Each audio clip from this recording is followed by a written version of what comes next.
শেরেবাংলা নগরের এই স্থাপত্যশৈলী আজ কেবল দেশের আইনসভার প্রতীক নয়, বরং রাজনৈতিক কৌশলের প্রধান কেন্দ্রবিন্দু।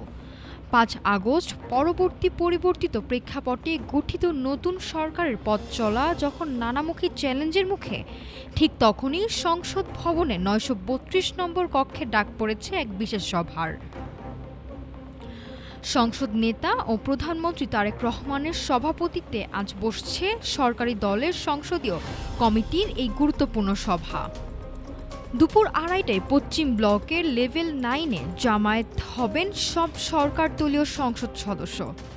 জাতীয় সংসদ সচিবালয়ের জরুরি তলবে স্পষ্ট, এজেন্ডা যাই হোক, গুরুত্বটা মোটেও সাধারণ নয়।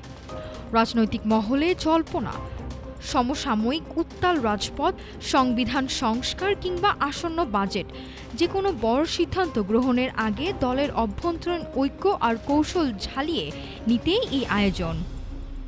প্রতিটি সংসদ সদস্যকে উপস্থিত থাকার কঠোর নির্দেশনা যেন দলের সুশৃঙ্খল অবস্থানেরই বহিঃপ্রকাশ।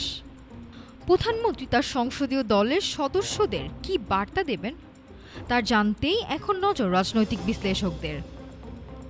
নাফিসা সামিয়া, ঢাকা টুডে।